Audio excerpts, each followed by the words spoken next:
It's titled Jesus Washes His Disciples' Feet. It was just before the Passover feast. Jesus knew that the time had come for him to leave this world and go to the Father.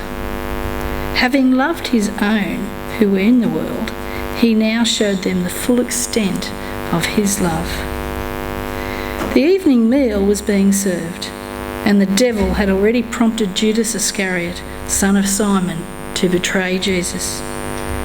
Jesus knew that the Father had put all things under his power, and that he had come from God and was returning to God. So he got up from the meal, took off his outer clothing, and wrapped a towel around his waist. After that, he poured water into a basin and began to wash his disciples' feet, drying them with the towel that was wrapped around him. He came to Simon Peter, who said to him, "Lord, are you going to wash my feet?" Jesus replied, "You do not realise now what I am doing, but later you will understand." "No," said Peter, "you shall never wash my feet." Jesus answered, "Unless I wash you, you have no part with me." "Then, Lord," Simon Peter replied, "not just my feet, but my hands and my head as well." Jesus answered, "A person who has had a bath needs only to wash his feet. His whole body is clean. And you are clean, though not every one of you." For he knew who was going to betray him, and that was why he said not everyone was clean. When he had finished washing their feet, he put on his clothes and returned to his place. "Do you understand what I have done for you?" he asked them. "You call me teacher and Lord, and rightly so, for that is what I am. Now that I, your Lord and teacher, have washed your feet, you also should wash one another's feet. I have set you an example that you should do as I have done for you. I tell you the truth, no servant is greater than his master, nor is a messenger greater than the one who sent him. Now that you know these things, you will be blessed if you do them."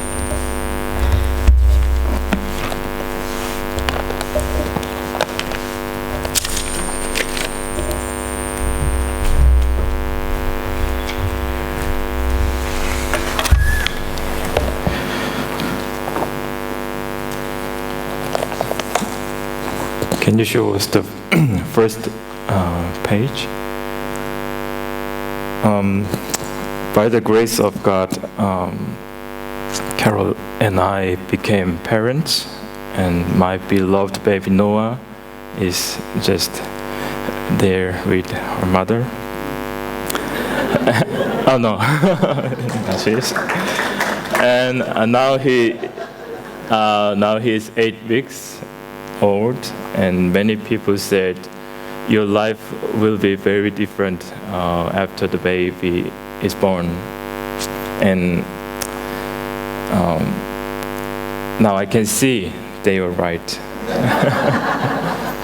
I never imagined I will have lack of sleep, meals, and time for myself because of the baby. I wasn't confident to wipe out the baby's poo, even though he's my son. So I was worried about that. But now it is one of my main job at home. Thankfully, I adjusted, and the baby adopts the new world. And he recognizes me and contacts his eyes on me when I hold him. Especially when I wash him, he fixes his eyes on me. As a father, I serve him. Through the time, I've realized that my service and devotion for the baby Noah build up the intimate relationship between Him and me. The story from today's passage begins with the two relationships Jesus has. Verse 1. It was just before the Passover feast. Jesus knew that the time had come for Him to leave this world and go to the Father. Having loved His own who were in the world, He now showed them the full extent of His love. In other version, it says, until the very end. The relationships Jesus has is with Father God, and the other one is with His disciples. And He shows us how to maintain and improve the relationships with both of them as the Son of God and the Lord of His disciples. And He says the relationship will be until the end. Our relationship is easily broken depending on the condition. If somebody is going well with us, it lasts long. But if somebody is cranky with us, we often end up the relationship very quickly. Even between husband and wife, or sometimes parents and children, the relationships with sinful nature have is so weak. People make the relationships according to the benefits that they have. So sometimes a friend becomes an enemy, and the enemy becomes the friend. But Jesus chose to keep the relationship with His people until the very end, as He loves them. Then my question today is how Jesus keeps the relationship for both of them. We all as a Christian want to have good relationship with God and people around us. But we struggle so many times. Then what is the secret to keep the relationships healthy and last long? There are three ways Jesus shows us to have the intimacy with God and other people. First, Jesus has intimacy with disciples by giving up His rights. Many people called and recognized Jesus as a teacher or a master. Jesus has been respected and honored by the people. We can even see how people treated Him in chapter 12. Next. Chapter 12, verse 1. 6 days before the Passover, Jesus arrived at Bethany, where Lazarus lived, whom Jesus had raised from the dead. Here a dinner was given in Jesus' honor. Martha served, while Lazarus was among those reclining at the table with him. Then Mary took about a pint of pure nard, an expensive perfume. She poured it on Jesus' feet and wiped His feet with her hair. And the house was filled with the fragrance of the perfume. But one of His disciples, Judas Iscariot, who was later to betray Him, objected, "Why? Wasn't this perfume sold and the money given to the poor?" It was worth a year's wages. Mary took a year's wages worth perfume and poured it on Jesus' feet and wiped His feet with her hair. Do you think she was humiliated by her action? It must be great honor to have the Lord at her place and see Him in person and talk to Him and serve Him. It wasn't an inappropriate action. What Mary did to Jesus was very appropriate act because He's the Lord. Long time ago in Korea, when there was a king servants and people kissed on king's feet when the king passed through a town. That action was the honor for their family. As his people, giving a respect was natural. Now let's see what Jesus does, verse 4. Next. So he got up from the meal, took off his outer clothing, and wrapped a towel around his waist. What Jesus is doing here is he's taking the form of a servant. The king became the servant, which means he gave up his right as the king.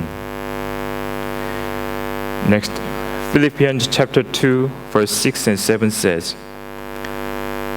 who being in very nature God, did not consider equality with God something to be grasped, but made himself nothing, taking the very nature of a servant, being made in human likeness.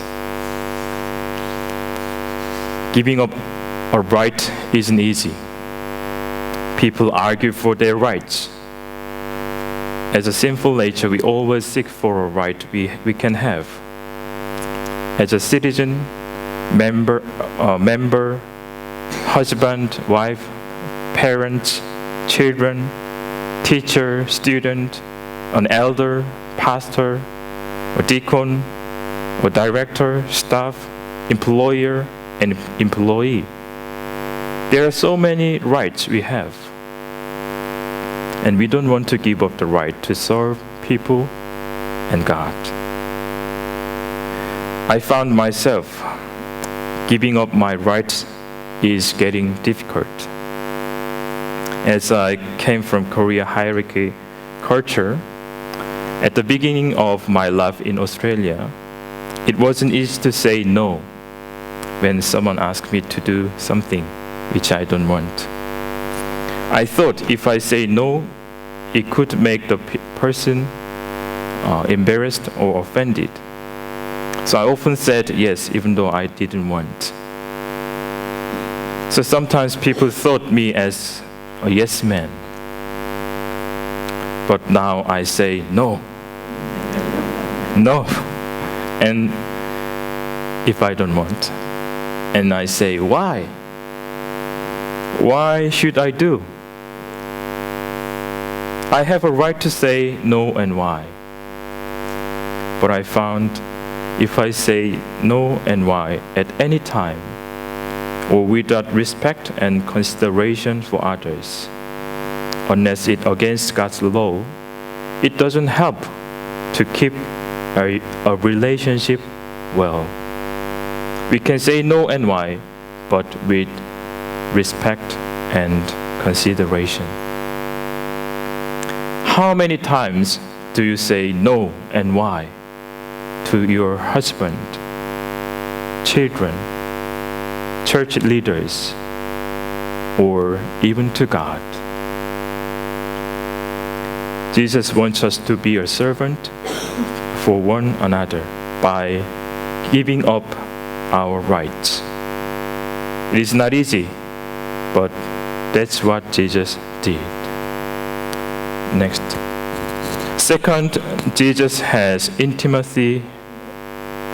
relationship by humbling himself.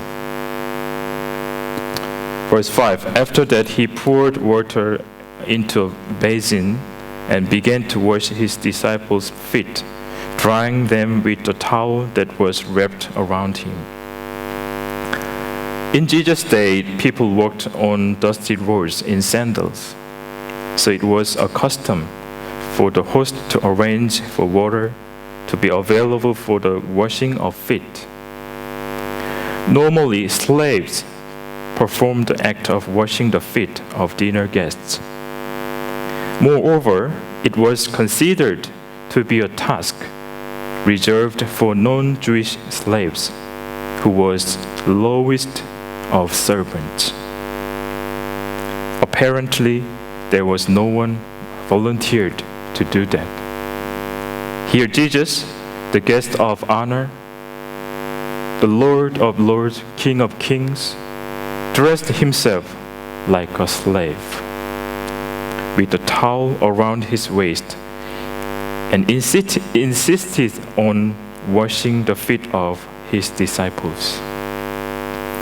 He is humbling himself by washing their feet. And Philippians chapter 2, verse 8 says, next, and being found in appearance as a man, he humbled himself. Compared to the humility of Jesus Christ, now we can see Simon Peter's pride. Next, verse 6, he came to Simon Peter, who said to him, Lord, are you going to wash my feet? Jesus replied, you do not realize now what I'm doing, but later you will understand. No, said Peter, you shall never wash my feet. Jesus answered, unless I wash you, you have no part with me. You are not belong to me. Then Lord, Simon Peter replied, not just my feet, but my hands and my head as well. If you don't read this carefully, we can say Peter is a good man considering Jesus, but he isn't. Many scholars say this is Peter's pride, rebelling the dignity of humility. He decides what Jesus can do and not do.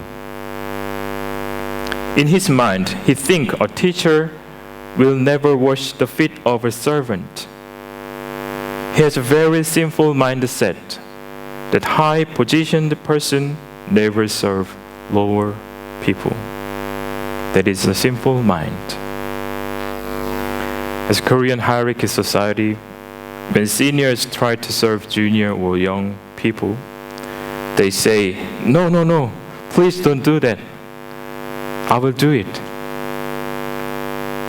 Then when they become a boss, they have expectations for the young ones or lower positioned people to show or give them respect. Still, there are many authoritarians in a countryside where there is no good educations. But nowadays, many mature seniors take an initiative to serve others and humble themselves with gentle spirit, and they are respected more. Young Korean people respect seniors not because of the position, but because of their humility and gentleness. Galatians chapter 5:13 said, you, my brothers, were called to be free, but do not use your freedom to indulge the sinful nature, where to serve one another in love. We are called to serve God and one another. That is the humility. When we meet a humble person, we feel very comfortable because they are not aggressive. And wherever the humble person goes, there is peace and healing. They bring peace, joy, and comfort because there is Jesus in them who humbled oneself. If you don't have peace or joy or comfort in you, just check whether you are thinking of the humility of Jesus Christ or not. Nowadays, as I get stressed and pressured, I'm easily cranky with Carol. Then I regret and think I wasn't in humble spirit. And I find the answer why I was doing that. It is because there is no Jesus in me. I realized I cannot be humble unless I know how Jesus humbled himself for me. The humility Jesus showed in this chapter is extraordinary. He washed even the feet of Judas, who will betray him. Jesus already knew Judas who will abandon him, but he washes his feet. Are you willing to wash the feet of somebody against you? That's what Jesus did. Next, third, Jesus has intimate relationship by obeying God. Verse 16 and 17, I tell you the truth, no servant is greater than his master, nor is a messenger greater than the one who sent him. Now that you know these things, you will be blessed if you do them. It was the day before the official day of Passover. He knew he will die on the cross within the 12 hours. Passover, it was the day to commemorate the first redemption by sacrifice from the judgment of God. There is no more Passover needed because Jesus Christ himself will be the final sacrifice.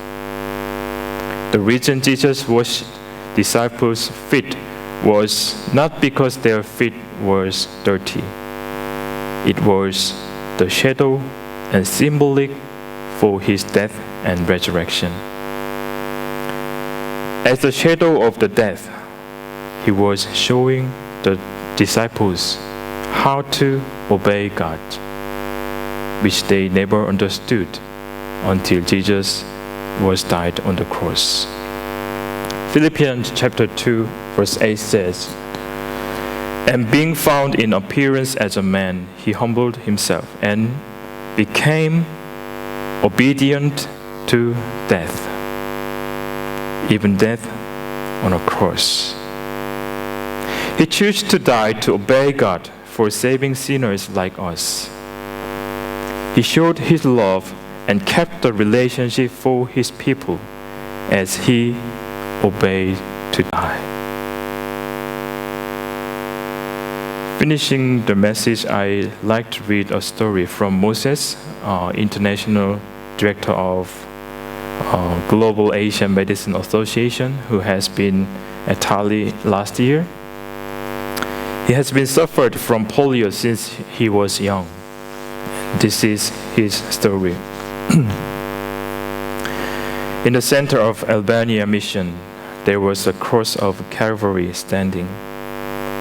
The core of mission was not how to live, but how to die.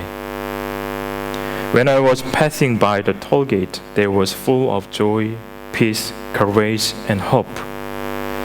But when I was getting closer to the downtown of Mission, there was the hill of the cross of Calvary at the center.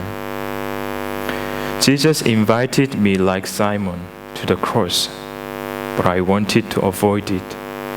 From the time I began to get sick, there was something in me which I made not to get close to the cross. Though I intuited that when I joined the cross, and I could be united more intimately with Christ and have a deep level of intimacy, but I had no strength to do. During the years of suffering with degeneration of polio, I began to learn this way of the cross, the answer of the problems of my life and ministry was at the cross. The key for the mission was not how to live, but to die. The key to maintain the intimate relationship with God and others is to die yourself. Do you want to have intimacy with God and others? Be a servant that is giving up your right, humbling yourself, and obeying God. That's the way Jesus taught us this morning. No matter you are willing or not, Jesus commands you. And if you do that, you will be blessed. Amen.